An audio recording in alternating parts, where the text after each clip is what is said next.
환난 날에 하나님이 숨어 계신 이유라는 제목을 가지고 오늘 함께 말씀을 나누도록 하겠습니다. 오늘은 질문으로 시작을 하죠. 질문 1절의 말씀입니다. 여호와여 어찌하여 멀리 서시며 어찌하여 환난 때에 숨으시나이까.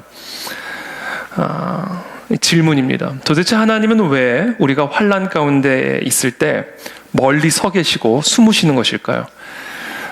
신앙생활에서 경험하는 최고의 미스테리입니다. 분명히 우리가 하나님께 기도하고 부르짖으면 우리를 도우시고 구원하신다고 분명히 약속하셨는데 왜 항상 하나님은 우리가 환난 가운데 있을 때 기도하고 부르짖음에도 불구하고 항상 멀리 서 계시고 숨어 계시는 것일까?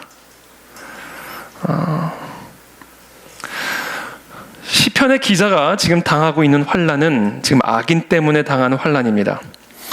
악인에 대한 묘사를 쭉 하죠. 2절부터 보면 악한 자가 교만하여 가련한 자를 심히 압박하오니 그들이 자기가 베푼 꾀에 빠지게 하소서.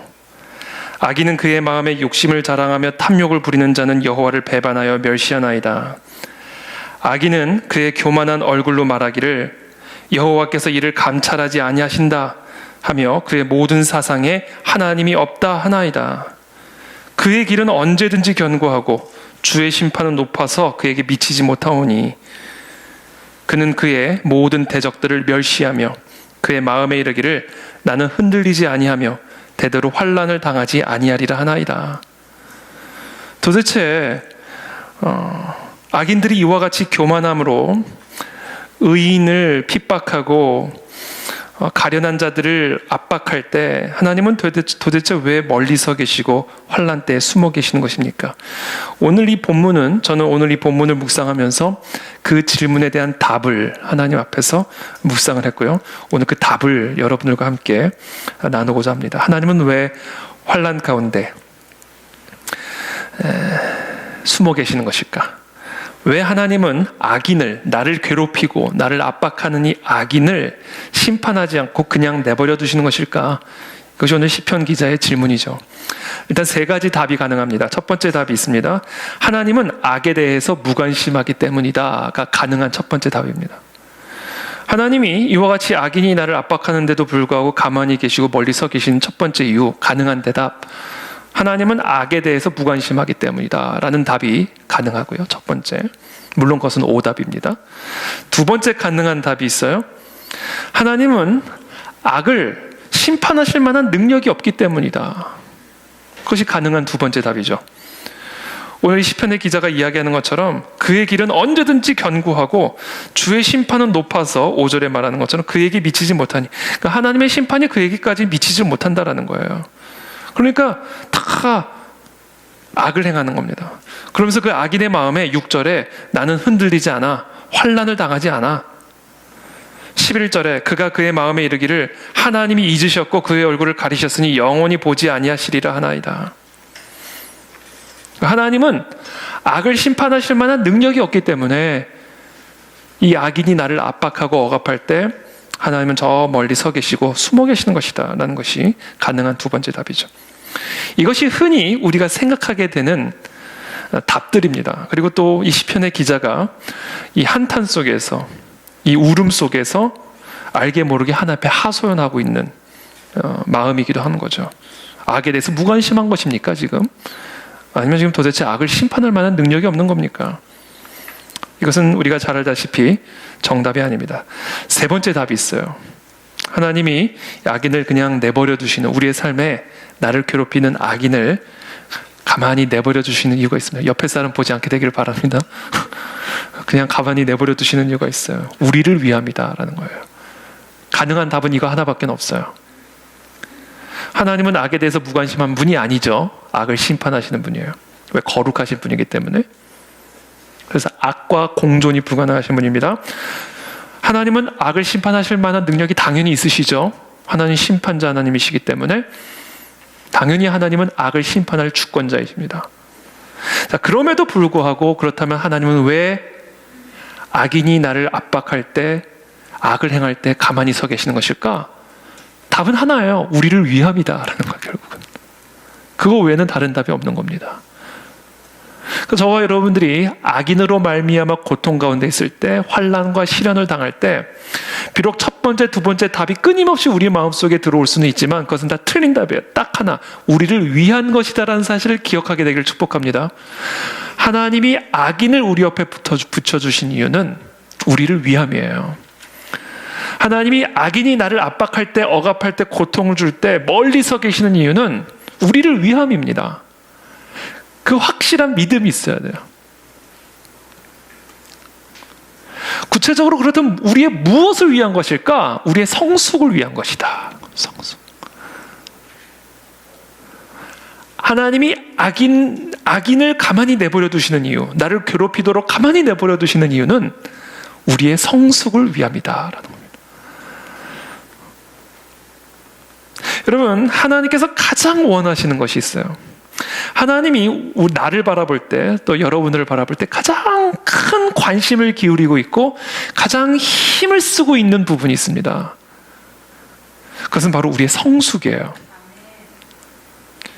하나님은 의외로 우리가 얼마나 큰 일을 하느냐에 관심이 있죠. 어차피 하나님이 하시기 때문에. 여러분, 우리가 없다고 하나님의 일이 차질이 생기지 않습니다. 제가 오늘 문득 그런 생각을 했어요. 빌리 그레햄. 20세기, 21세기 최고의 부흥 전도사죠. 그 사람이 죽으면 어떻게 될까? 아무 상관없어요. 그렇게 어마어마한 영향력을 미쳤던 사람이 죽어도 하나님은 계속해서 일하십니다. 그러니까 그렇게 위대한 사람이 죽어도 아무 소용없는데, 아무 일도 없는데, 아무 문제 없는데, 하물며 나 같은 존재가 없어진다고 해서 하나님 나라에 무슨 그렇게 큰 문제가 생기겠어요? 그러니까 우리가 뭐 얼마나 대단한 일을 할지는 모르겠지만 하나님은 의외로 우리가 얼마나 큰 일을 하고 얼마나 대단한 일을 하는지에 별로 관심이 없어요.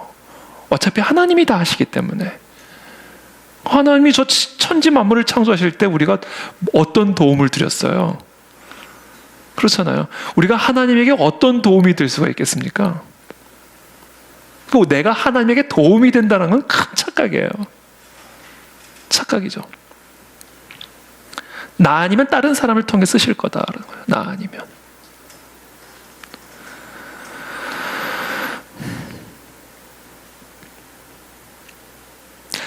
그래서 하나님이 가장 우리의 마음에 우리를 바라보실 때, 나를 바라보실 때 제가 얼마나 일을 열심히 하고 있나, 얼마나 큰 일을 하고 있나에 관심을 갖고 계시는 것이 아니라 하나님이 가장 큰 관심을 갖고 계시는 것은 나의 성숙에 있다라는 거예요. 에베소서 4장 13절에서 15절의 말씀입니다. 우리가 다 하나님의 아들을 믿는 것과 아는 일에 하나가 되어 온전한 사람을 이루어 그리스도의 장성한 분량이 충만한 데까지 이르리니, 이는 우리가 이제부터 어린아이가 되지 아니하여 사람의 속임수와 간사한 유혹에 빠져 온갖 교훈의 풍조에 밀려 요동하지 않게 하려 함이라. 오직 사랑 안에서 참된 것을 하여 범사에 그에게까지 자랄지라. 그는 머리니 곧 그리스도라. 하나님의 관심사는 바로 이겁니다. 우리가 예수 그리스도에게까지 자라가는 것에 있다. 한 사람 한 사람이 예수 그리스도의 그 분량으로까지 장성하여 어린아이와 같은 모습들을 버리는 바로 그 부분에 하나님의 관심이 집중되어 있다. 그리고 하나님이 그 부분에 관심이 집중되어 있는 이유는 우리가 그와 같이 그리스도와 같아질 때 그리스도와 같은 열매를 맺을 수가 있기 때문에 그렇다. 그래서 예수님 말씀하셨어요. 너가 내가 했던 일보다 더 큰 일들을 할 거다. 자, 우리의 삶의 열매는 언제 열리게 되는가? 우리가 하는 일을 통해, 우리가 하는 사역들을 통해, 우리의 교회를 통해 하나님의 열매를 맺기를 원하셔요. 하나님의 영광을 드러내는 그 놀라운 사역의, 사업의, 삶의 열매들을 맺기를 원하십니다. 근데 그와 같은 열매를 우리가 언제 맺을 수 있는가? 우리가 열심히 일할 때 맺을 수 있는 게 아니에요. 우리가 열정을 가질 때, 그리고 계획을 짤 때 그와 같은 열매를 맺을 수 있는 게 아닙니다. 우리가 그리스도와 같이 성장할 때, 그때 하나님은 그리스도와 같은 우리를 통해 그리스도를 통해서 맺으셨던 그와 같은 열매를 맺을 수 있다라는 거예요. 그래서 예수님이 요한복음 15장에 보면 포도나무와 가지의 비유를 통해서 설명하시면서 나를 떠나서는 너희가 아무것도 할 수 없다. 내가 너 안에, 너가 내 안에 거할 때 너와 내가 연합되어 마치 가지가 포도나무에 붙어있듯이 너와 내가 연합되어져 있을 때 그때 그 가지를 통해서 열매를 맺는다. 여기서 말하는 이 연합을 우리가 다양한 의미로 묵상을 할 수 있는데 저는 오늘 이 연합이라는 개념을 새로운 관점으로 한번 묵상해 봤어요. 그리스도와 나의 연합은 결국 내가 그리스도처럼 변하는 거예요. 내가 그리스도처럼 장성한 분량으로 성장하는 게 그리스도와의 연합입니다. 그래서 내가 그리스도와 그와 같은 연합이 이루어질 때 나를 통해서 열매를 맺는다라는 겁니다.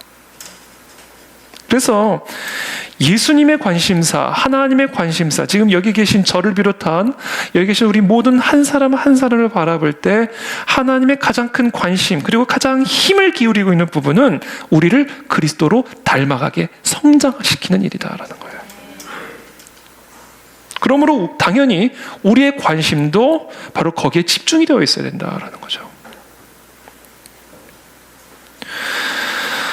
여러분, 모든 열매는 성숙의 과정을 통과함으로써 주어집니다.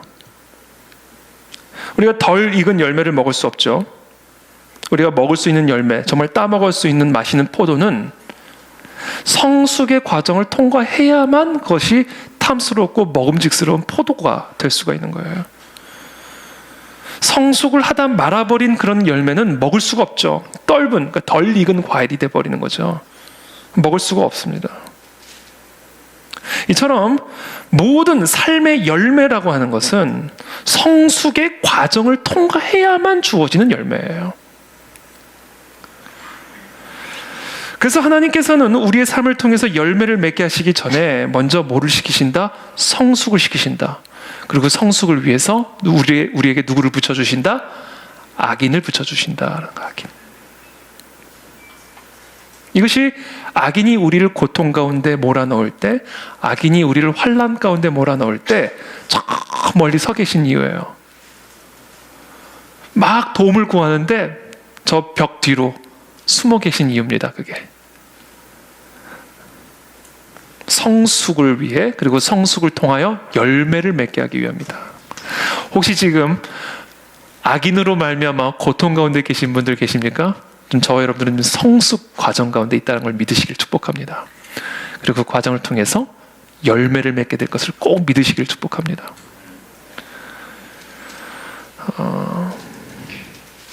만약에 요셉을 보세요. 요셉이 어린 나이에 꿈을 봤잖아요. 그리고는 형들 앞에서 얼마나 교만하게 행합니까? 당신들이 다 내 앞에서 절하더이다. 꿈을 꾸고는 바로 달려가가지고 형들한테 막 그런 얘기를 합니다. 그럼 또 아버지가 입혀주시는 채색 옷을 입고 그 형들 앞에 이렇게 알짱거리니까 얼마나 죽이고 싶었든지 정말로 실제로 죽이려고 했죠.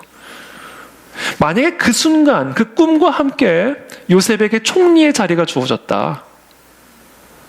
그렇게 됐으면 요셉이 어떻게 됐을까요? 요셉도 망가지고 요셉에 있는 주변 인물도 다 망가졌을 거예요. 그래서 하나님께서는 먼저 꿈을 주시고는 이 창세기 요셉에 대한 기록이 많은 부분을 할애하고 있는데 그 요셉의 스토리의 대부분의 스토리가요, 그 꿈 이후에 노예에서의 생활을 아주 자세하게 기록을 하고 있죠. 악인으로 말미암아, 형들이 악인이었어요. 동생을 팔아먹었으니까. 가장 옆에 있던 사람들이 자기를 팔아먹은 악인이었어요. 그래서 팔려나가죠. 보디발의 아내에 의해서 감옥으로 들어가죠. 요셉의 옆에는 항상 악인들이 붙어 있었어요. 항상. 그리고 그 악인들로 말미암은 끊임없는 고통과 고난의 연속이었습니다. 자, 그와 같은 과정을 통해서 결국은 요셉이 총리의 자리에 오르게 되었고, 그 총리에 오르게 되었을 때 자기를 팔아먹었던 그 악인들을 만났을 때 하나님의 섭리 속에서 그 모든 일들을 이해할 수 있는 통찰력이 생겨질 뿐만 아니라 그들을 품을 수 있는 아량과 성품이 주어지는 거죠. 그렇게 됨으로 말미암아 이 야곱의 가문이 결국은 민족을 이루고 결국은 하나님이 아브라함에게 약속하신 그 약속의 성취로 나아갈 수가 있었던 거예요.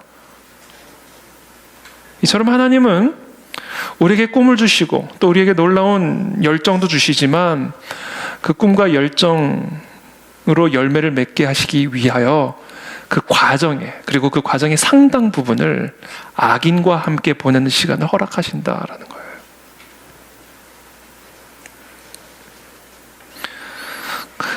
우리가 이거를 이제 이해하게 되면 우리의 삶에 있는 이 악인들에 대한 관점이 조금 바뀌게 되죠.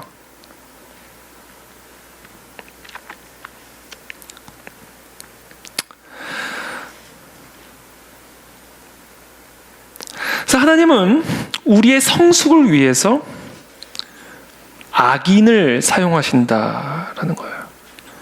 하나님은 악인을 통하여 우리에게 시련을 주시고 그 시련을 통하여 우리를 성숙시키심으로 우리의 삶에 열매를 맺게 하신다. 그러므로 저와 여러분들이 오늘 이 밤에 꼭 기억해야 할 진리가 하나 있습니다. 그것은 뭐다? 악인은 하나님의 종이다 라는 사실이에요. 믿으시길 축복합니다. 악인은 하나님의 종이에요.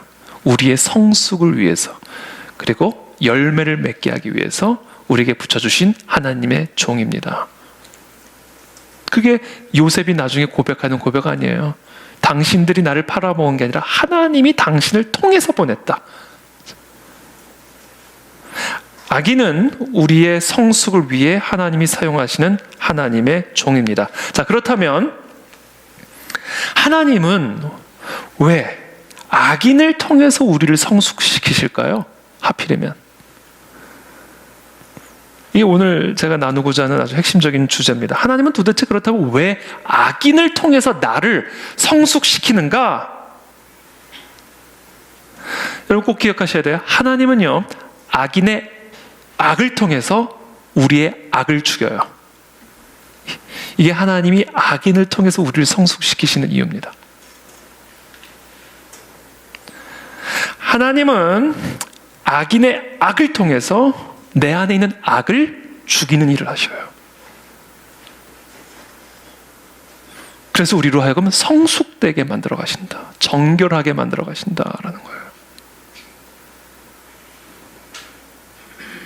여러분, 저는 오늘 이 본문 말씀을 묵상을 하다가 제가 이 기도를 드리기에는 조금 민망하다는 생각이 들었어요. 왜냐하면 내가 악인일 수 있거든요. 내가 어떤 대상을 정말 저 인간은 악인이야, 그러니까 저 인간은 반드시 심판을 받아야 돼라고 기도할 만한 위치에 있을까, 내가 그런 생각을 문득 하게 됐어요. 저 악인들을 심판하여 주십시오. 저 저주와 포악과 거짓이 충만한 저 혀를 심판하여 주십시오. 내가 어떤 상대를 대상으로 정말 저들은 악인이고 나는 의인이니까 저 악인을 죽여주시고 심판해 주십시오라고 내가 기도할 수 있을까? 그 생각을 하다가 제가 깨달은 거예요. 하나님이 악인의 악을 통해서 우리의 악을 죽이시는구나. 악인의 악이 우리 안에도 있구나. 하나님은 악인의 악을 통해서 우리 안에도 있는 그 악을 다루기를 원하시는 것이구나. 그래서 하나님은 나와 같은 악을 갖고 있는 그 악인을 내 옆에 붙여주시고, 그래서 그 악인의 악으로 내 안에 있는 악을 보게 하고 죽이시고 다뤄가시는구나. 이것이 하나님이 악인을 우리 가운데 붙여주심으로써 우리를 성숙시켜 가시는 이유구나라는 사실을 제가 묵상을 했습니다. 한마디로 하나님이 악인을 통해서 우리의 성숙을 이루시는 이유는 우리도 악인이기 때문에 그래요.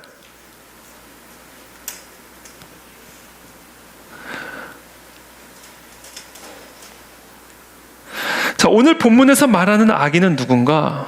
교만한 자입니다. 오늘 시편의 기자를 끊임없이 괴롭히는 악인의 악은 바로 교만함이에요. 2절 보면 악한 자가 교만하여 가련한 자를 심히 압박하오니 그들이 자기가 베푼 꾀에 빠지게 하소서. 4절에 악인은 그의 교만한 얼굴로 말하기를 여호와께서 이를 감찰하지 아니하신다 하며 그의 모든 사상에 하나님이 없다 하나이다. 6절에 그의 마음에 이르기를 나는 흔들리지 아니하며 대대로 환난을 당하지 아니하리라 하나이다. 그러니까 지금 이 시편의 기자를 괴롭히고 환난 가운데 몰아넣고 압박하고 있는 이 악인의 악은 교만함이에요. 교만함.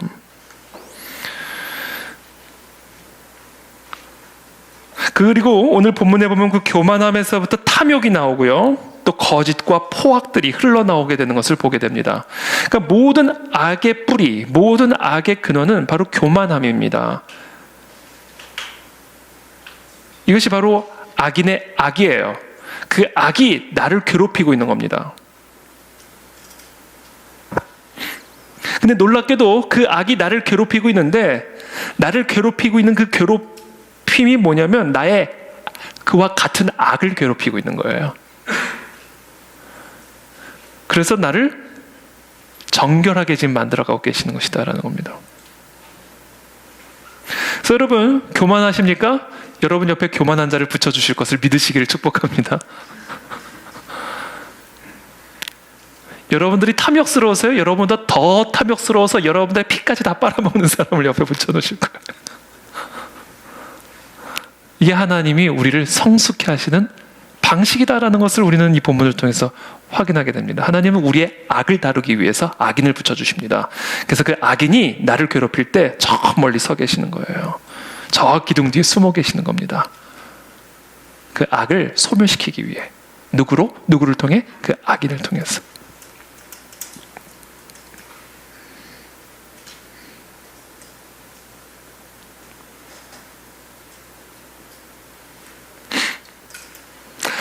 그래서 지금까지 말씀드린 것을 정리를 하면,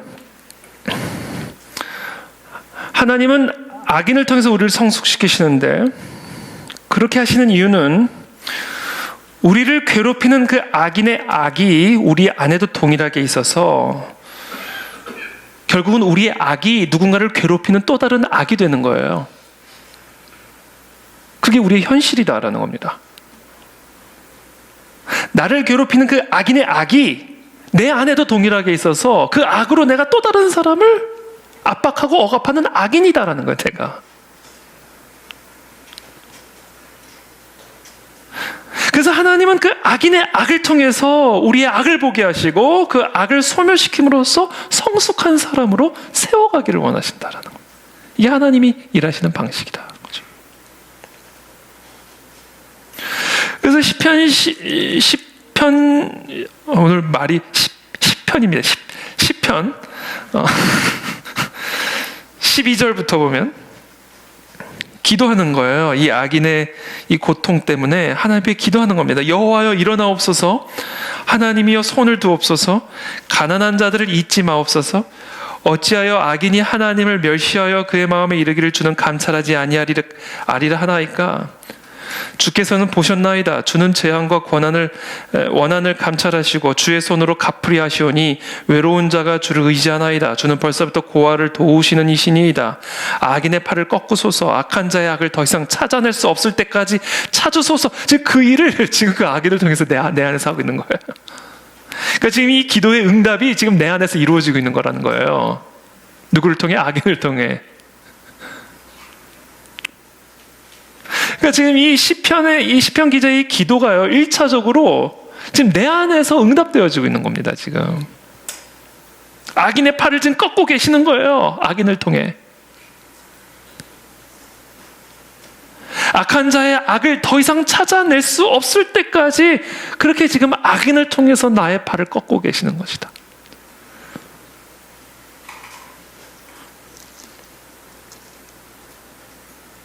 그래서 저는 오늘 이 본문을 묵상하면서 조금 색다르게 한번 좀 묵상을 해봤어요. 우리가 이 시편의 기도를 악인을 생각을 할 때 내가 아닌 어떤 다른 상대방으로만 우리가 생각하지만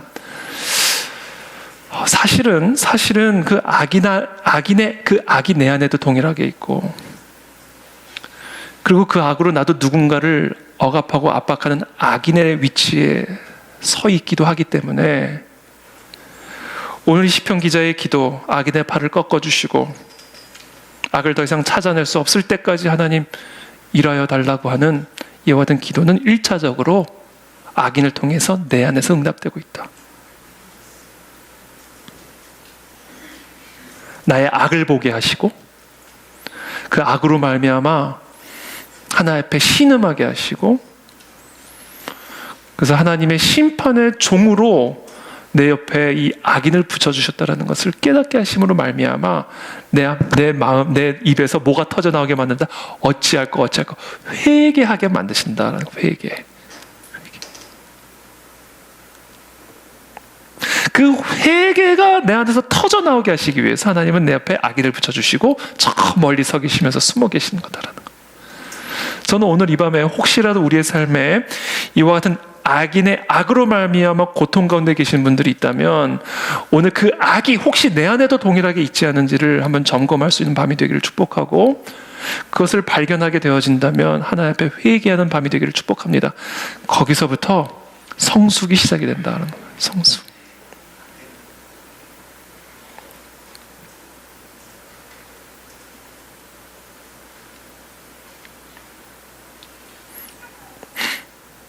그래서 하나님은 악인의 악을 통해서 우리 안에 있는 악을 심판하시고 결국 우리의 악을 회개하게 함으로써 우리를 더욱 정결하게, 우리를 더욱 성숙하게 만들어 가신다. 이것이 바로 하나님께서 멀리 서 계시고 환난 때 숨어 계신 이유다라는 사실을 오늘 우리는 이 시편을 통해서 묵상하게 됩니다. 그래서 사도 바울이 로마서 2장에 보면 이렇게 말합니다. 로마서 2장 1절부터 그러므로 남을 판단하는 사람아, 누구를 막론하고 네가 핑계하지 못할 것은 남을 판단하는 것으로 네가 너를 정죄함이니 판단하는 네가 같은 일을 행함이라. 이런 일을 행하는 자에게 하나님의 심판이 진리대로 되는 줄 우리가 아노라. 이런 일을 행하는 자에게 하나님의 심판이 진리대로 되는 줄 우리가 아노라. 이걸 제가 2번 썼네요. 이런 일을 행하는 자를 판단하고도 같은 일을 행하는 사람아, 네가 하나님의 심판을 피할 줄로 생각하느냐? 그렇잖아요. 저 사람이 지은 죄는 심판을 받고 내가 지은 죄는 심판을 안 받아요. 그건 자기 기만이죠. 그렇잖아요. 그 악이 심판을 받는다면 내 안에 있는 그와 같은 악도 당연히 심판을 받는 거 아니에요.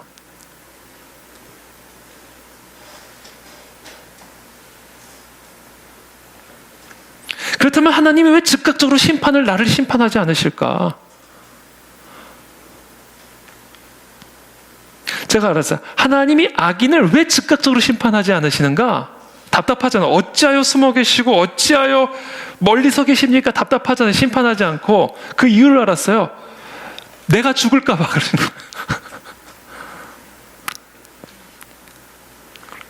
여러분, 여기서 악인이 나라고 한번 가정해 보세요. 나. 이 시편 10편에 나오는 악인을 나라고 생각해 보세요. 지금 이 시편의 기자가 그 악인에게 심판해 주십시오, 죽여 주십시오 라고 기도한다고 생각해 보세요. 그래서 로마서 2장 4절에서 남을 판단하는 사람아, 남을 판단함으로써 너가 너 자신을 정죄하는 것이다. 그러면 네가 하나님의 심판을 피할 걸로 생각하느냐? 천만의 말씀이다. 그러면서 이렇게 말씀하세요. 4절에 혹 네가 하나님의 인자하심이 너를 인도하여 회개하게 하심을 알지 못하여 그의 인자하심과 용납하심과 길이 참으심이 풍성함을 멸시하느냐. 그러니까 오늘 이 본문을 통해서 우리 이 로마서 2장 4절을 통해서 우리가 확인할 수 있는 것은 하나님이 악인에 대한 심판을 지연시키시는 이유, 하나님이 저 멀리 서 계시고 환난 때에 숨어 계시는 이유 중에 하나가 결국은 우리로 하여금 회개하게 하시기 위함이다. 회개할 수 있는 시간적 여유를 주시는 것이구나 라는 걸 깨달은 거예요. 결국 이 하나님께서 우리의 삶의 옆에 악인을 붙여주시고 우리가 고통 가운데 환난 가운데 내버려 두시는 이유는 그 악인의 악을 통해 나의 악을 보고 회개하게 하기 위한 하나님의 섭니다 라는 사실을 오늘 우리는 보게 되는 겁니다. 그래서 일전에 어떤 목사님이 그런 얘기를 했어요. 너무 정의 좋아하지 마라. 정의가 안 좋다는 게 아니라 그분의 뉘앙스는 이거였어요. 너무 정의 좋아하지 말라. 그 정의의 칼로 너부터 맞아 죽는다 얘기하셨어요. 그게 지금은 사도 바울이 로마서에서 하는 이야기죠. 남을 판단하는 너희들아, 그것이 결국은 너를 정죄하는 것인지를 모르느냐. 그것도 모르고 악인을 심판해달라고?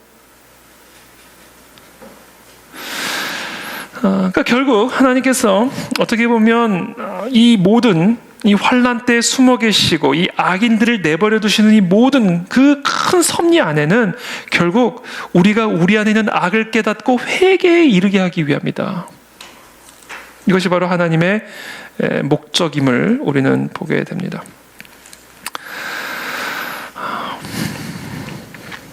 그래서 악인은 하나님의 종이다라는 거잖아요. 그래서 오늘 이 밤에 우리가 함께 기도하며 나아갈 때 내 삶에 나를 괴롭히고, 아직 말씀 끝난 거 아니에요, 여러분.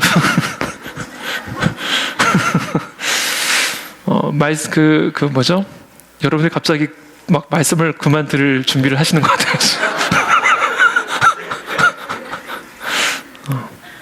거의 끝나긴 했습니다만.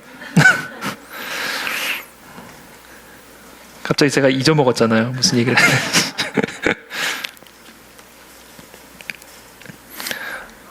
그래서 우리가 하나님이 우리의 삶에 악인을 붙여주시는 이유가 바로 우리로 하여금 회개에 이르게 하기 위함이다. 자, 그래서 로마서 5장 3절 4절에 이렇게 말씀하세요. 우리가 환난 중에도 즐거워하나니 이는 환난은 인내를, 인내는 연단을, 연단은 소망을 이루는 줄 알미로다.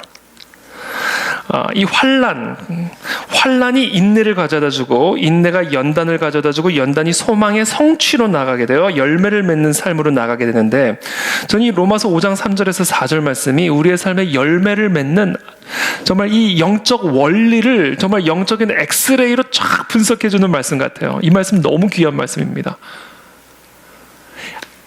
하나님이 내 옆에 악인을 붙여주심으로 말미암아 환난 가운데 들어가게 하시죠. 내가 환난은 결국 우리에게 인내를 가져다주고, 그 인내가 우리를 연단시키는데 그 연단의 첫 번째 단계가 회개예요. 우리가 그 환난을 인내할 때 우리 가운데 나타나는 첫 번째 단계가, 그 첫 번째 연단의 단계가 회개예요. 우리가 처음에 환난을 당하면 화부터 나요. 그렇죠. 불평부터 나옵니다.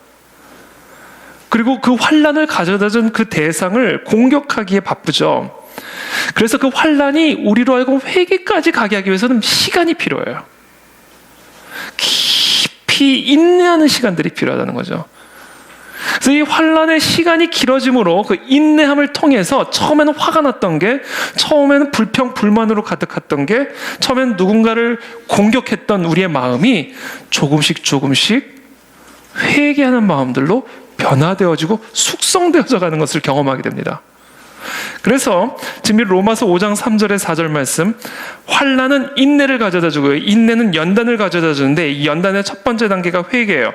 그리고 나서 두 번째 단계가 있어요. 연단의 두 번째 단계, 그게 바로 자아가 죽는 일입니다. 여러분, 모든 악은 자아로부터 나와요. 모든 악은 자아로부터 나옵니다. 그래서 하나님은 이 악인으로 말미암는 환난을 통해서 그 악인 안에 있는 악이 내 안에도 있음을 보게 하시고, 그것을 철저하게 회개하게 하심과 동시에 하나님은 그 악인의 악으로 나의 악을 죽이신다. 나의 자아를 죽이는 일을 하십니다. 이게 회개 다음에 나오는 두 번째 연단의 단계입니다. 그래서 여러분들 이걸 꼭 기억하게 되기를 바라요. 처음에는 그 악인의 악이 내 안에도 있음을 보게 하시고요. 그 다음 단계는 뭐냐면 그 악인의 악이 나의 악을 죽여요. 이제 소멸시키기 시작하십니다. 왜? 내가 그것을 회개하니까 그 악인의 악이 나를 그렇게 고통스럽게 만드는데 그 악이 내 안에도 있다는 것을 깨닫게 될 때, 결국 그 악이 나의 자아를 죽이고 나의 교만함을 죽이는 일들을 하기 시작하십니다. 여러분, 자아의 핵심이 뭐예요? 교만함이에요. 자아는 교만함이에요. 오늘 시편의 기자가 말하는 이 교만함이 바로 자아예요. 자아. 이 자아에서부터 모든 만악이 흘러나오는 겁니다. 그래서 하나님은 그 악인의 악을 통해서 나의 자아를 죽이신다. 나의 자아를 죽이신다. 이것이 연단의 두 번째 단계다. 그리고 마지막으로 세 번째 단계로 나아갑니다. 나를 회개하게 하시고, 두 번째 나의 모든 악의 근원인 자아를 죽이시고, 세 번째 그렇게 함으로써 우리의 믿음을 연단을 시키셔요. 더 이상 나의 자아를 의지하지도 않고 나의 지혜를 의지하지도 않고 하나님 앞에 있던 나의 모든 교만함도 다 죽여져서 순전한 믿음을 가지고 하나님께 나아가게 된다라는 겁니다. 그래서 결국은 하나님은 환난을 주시고 그 환난을 인내하는 과정을 통해서 회개에 이르게 하시고 자아를 죽이게 하시고, 그렇게 함으로써 결국은 궁극적으로 순전한 믿음을 가지게 만드신다. 하나님 앞에서 겸손하게 만드신다. 그리고 그와 같은 믿음의 연단을 통해서 소망의 성취로, 열매의 성취로 나아가게 만드신다라는 겁니다. 이것이 열매 맺는 삶의 원리예요. 이 모든 일들이 무엇으로부터 시작이 된다? 악인으로부터 시작이 된다는 거죠. 그래서 고린도 후서 1장 8절에 보면 사도 바울이 이렇게 고백하죠. 형제들아, 우리가 아시아에서 당한 환난을 너희가 모르기를 원하지 아니하노니 힘에 겹도록 심한 고난을 당하여 살 소망까지 끊어지고 우리는 우리 자신이 사형 선고를 받은 줄 알았으니 이는 우리로 자기를 의지하지 말고, 이게 자아예요. 여기서부터 모든 악이 나오는 겁니다. 오직 죽은 자를 다시 살리시는 하나님만 의지하게 하심이라. 이와 같은 믿음의 연단이 바로 이 환난을 통해서 이루어지게 된다는 거예요. 그래서 하나님은 악인이 우리를 압박하고 우리를 고통 가운데, 고난 가운데 몰아넣을 때 하나님이 저 멀리 숨어 계시는 이유입니다. 그게 환난은 인내는 회개와 자아를 죽이는 연단을 통해 순전한 믿음을 갖게 만든다는 거죠. 여러분, 믿음의 생명력이 어디에 있냐면요, 믿음의 생명력은요 순수성에 있습니다. 정말 하나님만을 믿는 이 순수성에 믿음의 생명력이 있어요. 근데 그 믿음의 순수성은요 그냥 쉽게 주어지는 게 아니에요. 나의 자아가 철저하게 죽어져야만 그 믿음의 순수성이 회복이 되어지고, 그 믿음의 순수성이 회복되어져야만 하나님의 권능이 나를 통해서 역사하실 수가 있거든요. 그래서 그 믿음의 순수성을 위해서 하나님은 악인을 붙여주셔서 우리로 하여금 연단의 과정을 통과하게 하신다라는 거예요. 고린도후서 12장 7절에 이 말씀을 한 번만 더 읽겠습니다. 여러 계시를 받은 것이 지극히 크므로 너무 자만하지 않게 하시려고, 그렇죠, 너무 교만해지지 않게 하시려고, 너무 자아가 강해지지 않게 하시려고 내 육체의 가시 곧 사탄의 사자를 주셨으니 이는 나를 쳐서 너무 자만하지 않게 하려 하심이라. 그래서 사도 바울이 이렇게 얘기했어요. 이것이 내게서 떠나가게 하기 위해 내가 3번 주께 간구하였더니 나에게 이르시기를 내 은혜가 네게 족하도다. 이는 내 능력이 약한 데서 온전하여짐이라 하신지라. 그러니까 하나님이 사탄의 사자를 박아놓고서는 저 멀리 도망가 계신 거예요. 그러나 사도 바울의 고백이 이렇습니다. 그러므로 도리어 크게 기뻐함으로 나의 여러 약한 것들에 대하여 자랑하리니 이는 그리스도의 능력이 내게 머물게 하려 함이라. 그러므로 결론입니다. 내가 그리스도를 위하여 약한 것들과 능욕과 궁핍과 박해와 곤고를 기뻐하노니 이는 내가 약한 그때의 강함이라. 왜요? 약할 때 믿음이 강해지거든요. 이 악인이 가져다주는 능욕과 궁핍과 박해와 곤고를 기뻐할 수밖에 없는 이유는 그와 같은 것을 통해서 내가 약해지거든요. 그래야만 내가 믿음이 순수해지거든요. 그리고 우리의 믿음이 그렇게 순수해져야만 그리스도의 능력이 내 안에 머무실 수가 있거든요. 그래서 하나님께서는 하나님의 사랑하는 사람들에게 악인을 붙여주시고 그 악인을 통하여 고통과 환난 가운데 거하도록 내버려 두시고 저 멀리 숨어 계시는 거예요. 그게 하나님이 우리를 위해서 일하시는 방식입니다. 그러니까 하나님이 숨어 계시는 것은 우리를 위함이다라는 것을 기억하게 되길 축복합니다. 이것이 오늘 이 시편 기자의 고백입니다. 그래서 오늘 우리가 함께 기도하며 나아갈 때 하나님, 좀 우리의 삶에 여러 가지 어려움과 환난들이 있고 특별히 우리의 삶에 악인들이 있는데 그 악인들을 하나님이 왜 즉각적으로 심판하지 않으시고 저 멀리 숨어 계시는 것일까? 바로 이와 같은 섭리가 그 안에 있다라는 사실을 오늘 이 밤에 우리가 함께 묵상하였고 나누었습니다. 이 모든 과정을 통해서 우리 안에 성숙이 일어나게 도와주십시오. 우리 안에 있는 악이 더 제거되어져 가게 도와주시고 더 겸손해지고 나의 자아가 더 죽어가게 도와주셔서 우리의 믿음이 더욱 순수한 믿음으로 세워지는 그와 같은 시간들이 될 수 있도록 은혜를 베풀어 주옵소서. 이것을 위해서 멀리 서 계시고 숨어 계신 그 하나님을 내가 오히려 더욱 기뻐하며 그 하나님의 사랑을 찬양하는 이 밤이 되기를 원합니다. 은혜를 베풀어 주옵소서. 함께 우리 시간 기도하며 나가도록 하겠습니다.